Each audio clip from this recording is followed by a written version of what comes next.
Friday and welcome to Fridays with Flora, and today we're going to be in the kitchen baking up some scones, and I'm going to share some really great tricks with you on how to make really nice tender scones that really are super flaky but also firm on the outside. And actually we're going to work with a very fall scone to celebrate fall, which is going to be a ginger oat pumpkin scone. Scones are great. There's lots of ways to make them. But there's some tried and true tricks to make sure that you have a delicious scone as you enjoy your pumpkin spice latte. The minute it gets cold, everybody wants to start baking. I know I like baking. You can put the oven on. It's not gonna heat up your house to the point where you're miserable and the air conditioning has to go on full force. This is a really great time to get baking. So join me in the kitchen as we attempt to learn the art of scone making. So with all scones, you want to start with your dry ingredients in one bowl, and then we're going to deal with the wet in another. Scones are very similar to pie making, actually. So you're going to want to like cut in your butter, because the butter is what's going to make things really flaky. Those little nubs of butter are going to melt as the scone bakes, and when it melts, it's going to leave a little pocket in that dough, and that's where that flaky texture comes from. So scones are kind of like part biscuit, part pie crust, part muffin. So that's why we like them.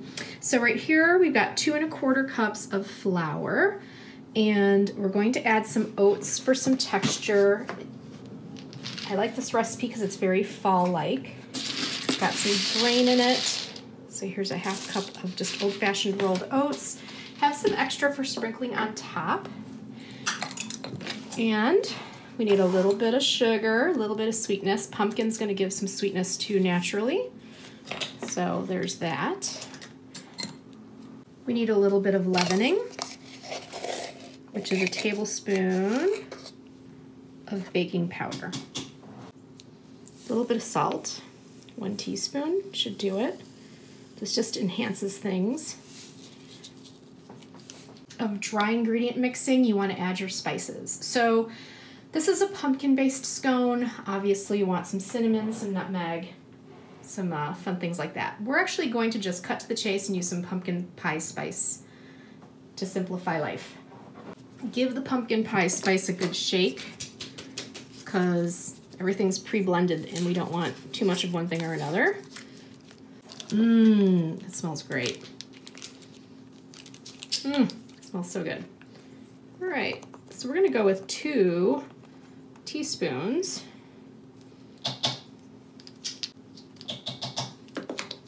All right, with a whisk, just give this a good mix. Now I am going to set this aside for a second. We are going to put butter in here, but I want the butter to stay as cold as possible. So I want to have the wet ingredients ready.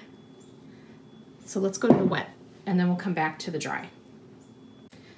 All right, so in another bowl, I'm going to put in 3/4 cup of pumpkin puree. This is plain pumpkin puree, it's not pumpkin pie filling.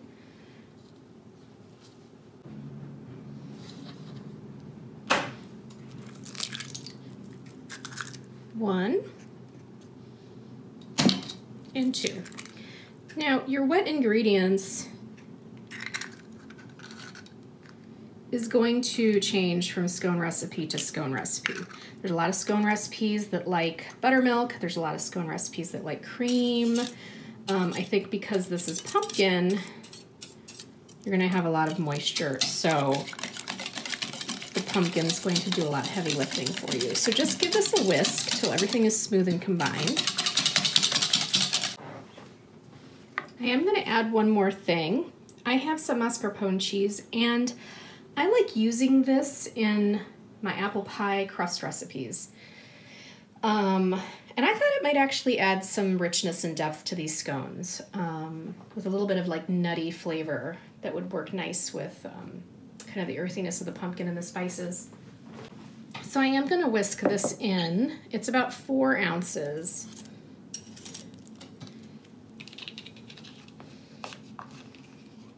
And then whisk this in as well. see the pumpkin lighten up in color. It's nice and smooth. You don't have a lot of clumps. Okay, I'm going to set this aside. The other thing I want to add is 3/4 cup of chopped crystallized ginger. You don't need to add this, but it does give a really interesting kind of sweet heat and bite and spice to this fall scone.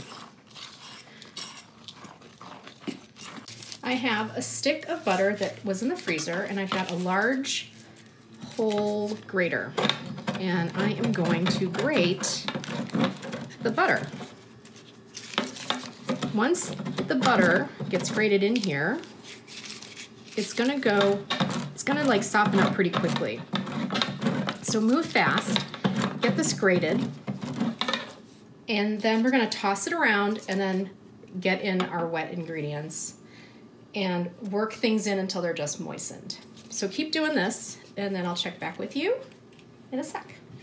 Okay, so now with that grated butter, just toss it around.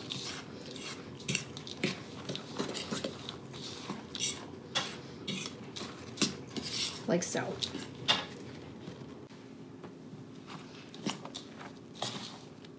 Now you're going to notice this butter, once it's grated, it does melt quickly. So move a little fast, and we're going to get our wet into the dry. And you'd want to toss things around until they're just moistened and starting to come together. Just like pie, just like biscuits, if you overwork stuff, you're going to lose your tenderness of the dough. So right now I'm using a fork. Eventually I'm going to have to use my hands. You want things to just come together. So it's starting to come together. It's not totally together, but I think it's at the point where I'm going to transfer it over to a work surface. So let me clear up my table and I'll show you where to go from here. All right, I've lightly floured my Silpat surface, and I'm just going to transfer this over so that I can knead it together.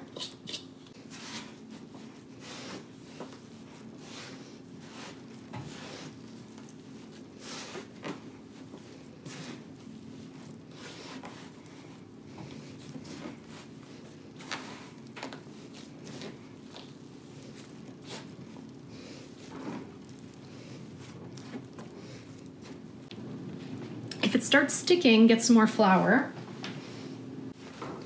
All right, we've got things in a working ball. So now, a little bit more flour on your surface, and we're gonna treat it almost like a croissant, where we're gonna do some turns.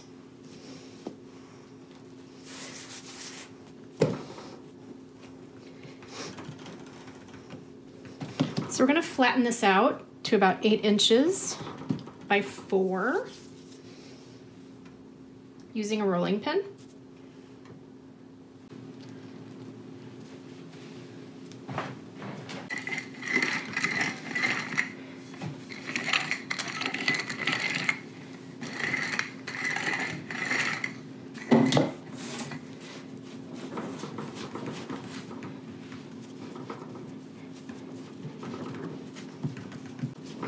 And you're going to try to keep your edges nice and neat. And then we're going to do almost like a business letter.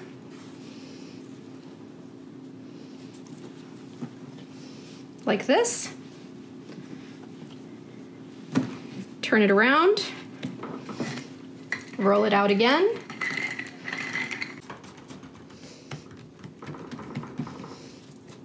Business letter. Do it again. So that's 2. We're going to do it 4 times. If things start getting sticky, flour and or let it sit in the fridge a little bit. Try to move quickly.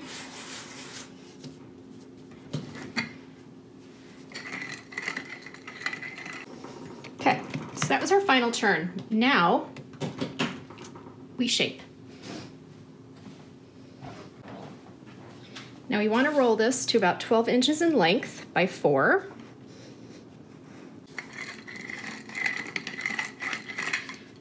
And I'm going to pause here for a second. This is one way to shape scones. There's a few different ways to shape scones. This is going to be a rectangular approach where we cut triangles. There are ways in which you can do circles, big circles, and then you cut your triangles almost like you're cutting a pie. And then you can also use a biscuit cutter and cut circular scones, which I've seen in like Britain. So those simple round scones, which you could do too. So it's up to you. I've done all 3.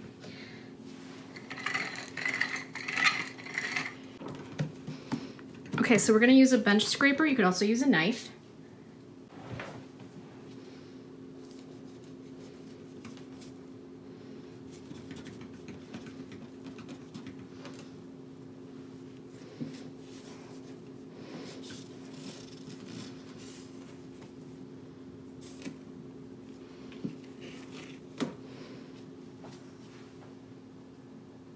If your knife gets sticky, just put a little flour on it.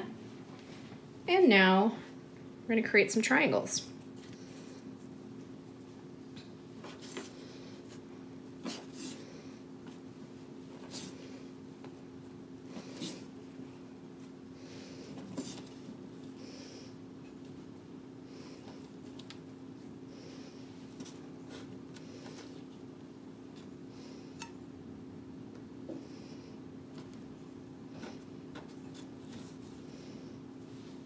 There we go. So we do it on the other side. We're going to put them on a baking sheet. I've got my oven preheating at 400 and I have a rack in the middle. And I've got all of my scone triangles here and I'm going to just sprinkle on top.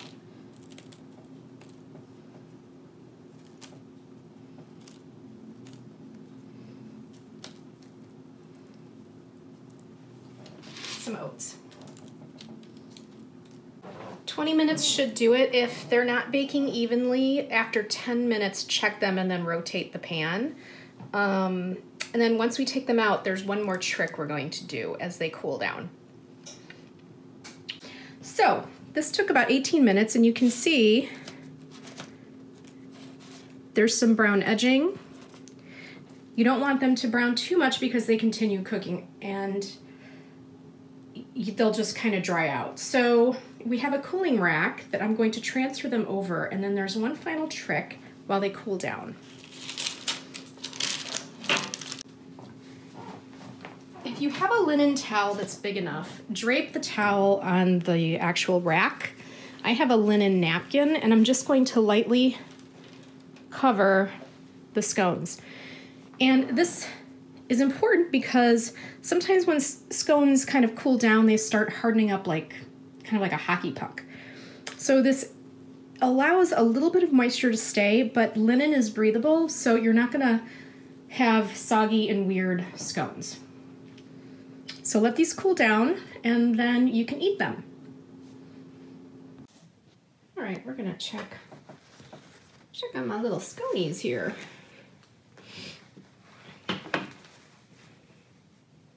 Firm, yet tender in the middle. So see, that's what that linen does. Beautiful. Beautiful, beautiful. So the cool thing is you can do a little glaze on top if you'd like. You can freeze these and then just reheat them at 300 for about 20 minutes if you'd like to serve them after being frozen. They keep in the fridge for a few days too. So enjoy scones this fall. You can try this recipe. You can play around with lots of mix-ins. Please subscribe below. It really helps, and you can stay up on all the fun. Generally, I update the channel every 2 weeks, but I also do some fun things in between, depending on what's going on here at the homestead. So anyway, thanks so much. Check out the blog, check out the shops some fun fall things and actually some Christmas stuff has been uploaded to the Etsy shop and the Urban Domestic Diva shop. So anyway, thanks a lot. Have a great weekend. Go out there and enjoy some fall colors. If you are in a state that has changing colors, enjoy, because it's fleeting. Bye.